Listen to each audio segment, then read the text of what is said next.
Hello everyone, আজকে আমরা দেখব দি অ্যাপথেকারি ডায়েরিজের সিজন 1 এর 23 নম্বর পর্বের এক্সপ্লেনেশন। তাহলে আর দেরি কেন, চলো শুরু করা যাক আজকের এক্সপ্লেনেশন। আর হ্যাঁ, ভিডিওটা লাইক আর চ্যানেলটা সাবস্ক্রাইব করতে একদম ভুলো না কিন্তু। তো এপিসোডের শুরুতেই আমরা দেখতে পাচ্ছি মাও মাও আর লাকানকে বাগানের একটা ব্যালকনির মধ্যে। আর এখানে মাও মাও লাকানকে সরাসরি 5 রাউন্ডের একটা গেম খেলার জন্য চ্যালেঞ্জ করে বসে। অ্যান্ড অফকোর্স লাকানও হেসে সেই চ্যালেঞ্জটা গ্রহণ করে নেয়। এরপর মাও মাও গেমের 3টি নিয়ম বলতে শুরু করে। প্রথম নিয়মটা বোঝানোর জন্য মাও মাও একটা ছোট শিশি দেখিয়ে বলে এটা একটা হালকা বিষ, এর 3 ফোঁটা যে কোনো পানি ওকে বিষাক্ত করে দিতে পারে। এই বলে সে 3টে গ্লাসে ওই বিষাক্ত তরল ঢেলে দেয় লিটারালি। এরপর সে যা বলে তা আরো সাংঘাতিক। আমরা দুজন এক এক করে খেলবো, যে হারবে সেই 3টে গ্লাসের মধ্যে থেকে একটা তুলে নিয়ে পান করবে। এই কথা বলেই মামাও গ্লাসগুলোকে এমন ভাবে ঘোরাতে শুরু করে যে বুম, সে বা লাকান কেউই আর বুঝতে পারে না কোন গ্লাসে কি আছে। গেমের দ্বিতীয় নিয়ম হলো যে 3 বার জিতবে সেই হবে বিজয়ী, আর প্রত্যেক রাউন্ড জেতার জন্য সে একটা করে পুরস্কার পাবে। আর তৃতীয় নিয়মটা খুব সহজ, যদি কোনো খেলোয়াড় নিজের জীবন বাঁচাতে চায় তবে সে যে কোনো সময় খেলা ছেড়ে দিতে পারে। এই সব শুনে লাকান মজা করে জিনসিকে রাগানোর জন্য বলে, আচ্ছা আমি যদি জিতি তাহলে কি তুমি আমার সাথে থাকবে? এটা শুনে জিনসির তো রেগে আগুন, মানে বুঝতেই পারছো এখানে কি চলছে। কিন্তু মাও মাও সে খুব শান্তভাবে পুরো সিচুয়েশনটা সামলে নেয়। সে বলে, আমি এখন মাস্টার জিনসির অধীনে কাজ করছি, যখন আমার কাজ শেষ হবে তখন আমি আপনার কাছে চলে আসব। আর এখানেই মাও মাও খেলে দেয় ওর মাস্টার স্ট্রোক। সে নিজের শর্ত রাখে, আর যদি আমি জিতি তাহলে আপনাকে ভার্ডিগ্রেস হাউস থেকে আপনার পছন্দের একজন কোর্টেসেনকে কিনে নিতে হবে। এই বলে মাও মাও একটা ইঙ্গিত দিয়ে বলে ভার্ডিগ্রেস হাউসের মালকিন একজন বয়স্ক কোর্টেসেনকে বিদায় করতে চান। অ্যান্ড ভাই, এটা ছিল মাও মাওয়ের একটা ব্রিলিয়েন্ট চাল, কারণ সে জানতো লাকান এই সুযোগটা ছাড়বেই না। আর হলো তাই, লাকান সাথে সাথেই মাও মাওয়ের চ্যালেঞ্জটা গ্রহণ করে নেয় আর খেলা শুরু হয়। এখন তোমাদের মনে একটা প্রশ্ন আসতেই পারে যে মাও মাও কেন ভার্ডিগ্রেস হাউসের একজন বয়স্ক কর্টিসেনের কথা লাকানকে বলল? সে আসলে লাকানকে কি বোঝানোর চেষ্টা করছে, এটার রহস্য আমরা সামনেই জানতে পারবো। যাই হোক, গেম শুরু হয় অ্যান্ড গ্যাস হোয়াট, প্রথম 2টো রাউন্ডই মাও মাও হেরে যায়, আর শর্ত অনুযায়ী সে 2টো গ্লাস তুলে নিয়ে পান করে ফেলে। এটা দেখে জিনসি আর গাউসুনের তো ভয় অবস্থা খারাপ। এরপর তৃতীয় রাউন্ডে মাও মাও জিতে যায়। এবার পান করার পালা লাকানের। লাকান তাকে জিজ্ঞেস করে, আমি কোনটা তুলবো? মাও মাও উত্তরে বলে, আপনার যেটা ইচ্ছে। কিন্তু তারপরে সে আসল কথাটা বলে, কিন্তু আসলে আপনি এই গেমটা ইচ্ছে করে হারছিলেন তাই না? লাকান হেসে বলে, আরে আমি নিজের মেয়েকে বিষ পান করানোর ঝুঁকি কেন নেব? এই বলে সে একটা গ্লাস তুলে নিয়ে এক চুমুকে পান করে নেয়। অ্যান্ড সাডেনলি সে মাটিতে লুটিয়ে পড়ে। অ্যান্ড ফাইনালি আমাদের একটা কনফিউশন দূর হলো। আই মিন, লাকান এখানে নিজেই স্বীকার করলো যে মাও মাও আসলে তার নিজেরই মেয়ে। যাই হোক, এটা দেখে জিনসি তো ভয়ে সে মাও মাওকে জিজ্ঞেস করে, তুমি কি ওকে বিষ দিয়ে দিয়েছো? কিন্তু মাও মাও একদম শান্ত। সে লাকানের মুখে কিছু একটা ঢেলে দিয়ে জিনসিকে বলে, অ্যালকোহল হলো সমস্ত ওষুধের রাজা। আপনি তো জানেনই উনি শুধু জুস পান করেন, অ্যালকোহল একদম পছন্দ করেন না, তাই আমি 3টে গ্লাসেই অ্যালকোহল মিশিয়েছিলাম।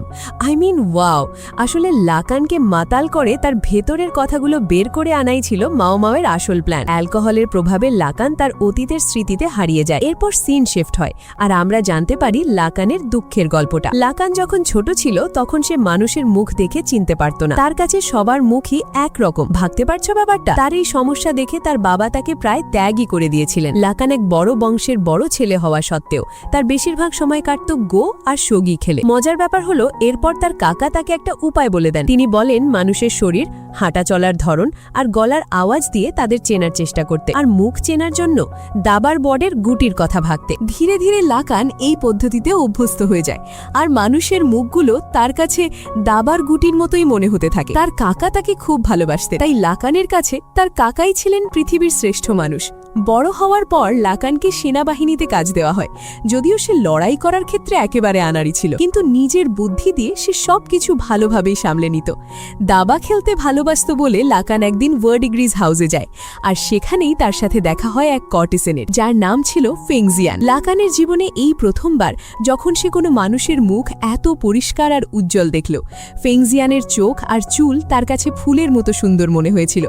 ফেংজিয়ান গেম খেলায় খুব ভালো ছিল, তাই লাকান তাকে বারবার হেরে যেত। তবে সগি খেলায় লাকান তাকে হারিয়ে দিত। এভাবেই ধীরে ধীরে তাদের মধ্যে দেখা সাক্ষাৎ বাড়তে থাকে আর তারা একে অপরের খুব কাছাকাছি চলে আসে। এখানে একটা জিনিস খেয়াল করো, আমরা জানতে পারি ফেংজিয়ান ছিল খুব অ্যারোগেন্ট আর জনপ্রিয়, আর যখন কোনো কর্টেসান জনপ্রিয় হয়ে যায় তখন তাকে বিক্রি করা হয় না। ফেংজিয়ানের দাম দিন দিন বাড়তে থাকে, যার ফলে লাকান তাকে শুধু 3 মাসে একবারই দেখতে পেত। এরকমই এক দেখায় ফেংজিয়ান তাকে দুটো গাছের কথা বলে, ব্যালসাম আর উড সোরেল, যা বিষ আর পোকামাকড়ের কামড়ের ওষুধ হিসেবে কাজ করে। কথার শেষে সে লাকানকে জিজ্ঞেস করে সে আবার কবে আসবে। লাকান উত্তর দেয় প্রতিবারের মতোই 3 মাস পর।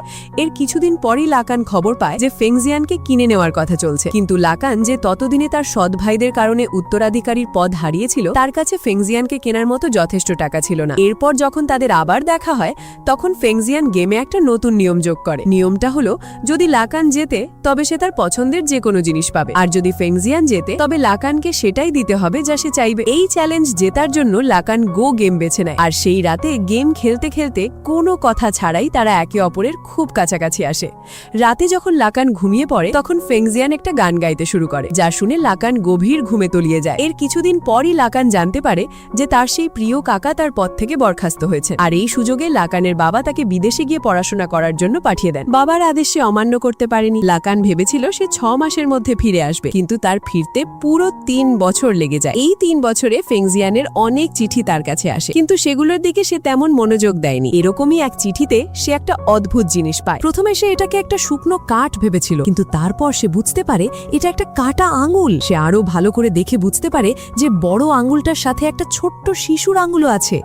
এই ভয়ঙ্কর সত্যিটা বুঝতে পেরে লাকান পাগলের মতো বাড়ির দিকে ছুটতে থাকে আর নিজেকেই দোষ দিতে থাকে। সে বুঝতে পারে ফেংজিয়ান তার সন্তানের মা হতে চলেছিল, আর সেই সন্তানের আঙুলও এর সাথে আছে। এন্ড ভাই, দর্শক হিসেবে আমরাও বুঝতে পারি যে এই কারণেই মাও মাও সবসময় তার হাতের কাটা আঙুলটার দিকে তাকিয়ে থাকে। লাকান যখন ভার্ডিগ্রিজ হাউসে পৌঁছায় তখন বাড়ির মালকিন তাকে দেখে প্রচন্ড রেগে যান আর ঝাড়ু দিয়ে মারতে মারতে বলেন, ওই গাধাটা এখন আসছে, তুমি জানো ওই 3 বছর কিভাবে কাটিয়েছে। এই কথা শুনে লাকান কান্নায় ভেঙে পড়ে। সে অনুতাপে পুড়তে থাকে।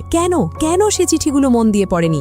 সে বুঝতে পারে যে তার সন্তানের মা হওয়ার কারণে ফেংজিয়ানের নাম খারাপ হয়ে গেছে, তার সম্মান শেষ, তার কাজ এখন শুধু খদ্দেরদের রাস্তায় ঘুরিয়ে নিয়ে যাওয়া। এই সব ভাবতে ভাবতে লাকান আরো বেশি করে কাঁদতে থাকে আর মনে মনে ভাবে যদি আমি সময়টাকে পিছিয়ে নিয়ে যেতে পারতাম। এইসব ভাবতে ভাবতেই লাকানের ঘুম ভেঙে যায় আর সে দেখে সে ভার্ডিগ্রিজ হাউসেই আছে। এমন সময় সেখানে মেমেই আসে। তাকে দেখে লাকানের মনে পড়ে আসলে এই সেই মেয়ে যার সাথে সে গেম খেলার সময় মজা করত, আর প্রশংসা করলে সে লজ্জা পেত। মেমেই লাকানকে একটা ওষুধ খেতে দেয়। ওষুধটা পান করার সাথে সাথেই লাকান মুখ বিকৃত করে সেটা ফেলে দেয়। মেমেই হাসতে থাকে। লাকান জিজ্ঞেস করে এই ওষুধটা কে বানিয়েছে। মেমেই উত্তর দেয় মাও মাও। এটা শুনে লাকান শান্ত হয়ে যায়। অ্যান্ড ফাইনালি মেমেই তাকে মাও মাও এর দেওয়া একটা বাক্স দেয়। লাকান বাক্সটা খুলে দেখে তার মধ্যে একটা শুকনো গোলাপ। সে বলে এটা তো একটা শুকনো গোলাপ। মেমেই উত্তরে বলে এটা হয়তো শুকিয়ে গেছে, কিন্তু এটা নিজের আকৃতি ধরে রাখতে পারে। এই কথাটা শুনে লাকান মাও মাও এর ব্যাপারে ভাবতে শুরু করে। এরপর আমরা মাও মাও আর বাসেনকে দেখি যারা লাকানকে ছেড়ে রেয়ার প্যালেসের দিকে ফিরে যাচ্ছে। এই সময় মাও মাও একটা গোলাপ ফুল বের করে সেটার দিকে তাকাতে থাকে। আর এই দৃশ্যের সাথেই এপিসোডটি এখানেই শেষ হয়ে যায়।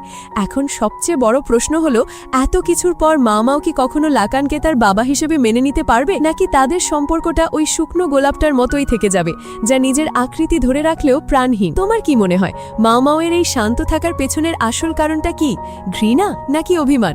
তোমার মতামতগুলো অবশ্যই কমেন্টে জানিও। চলো তাহলে আবার দেখা হবে তোমাদের সাথে আরেকটা নতুন ভিডিও আর নতুন এক্সপ্লেনেশন নিয়ে। ততক্ষণের জন্য take care and good by.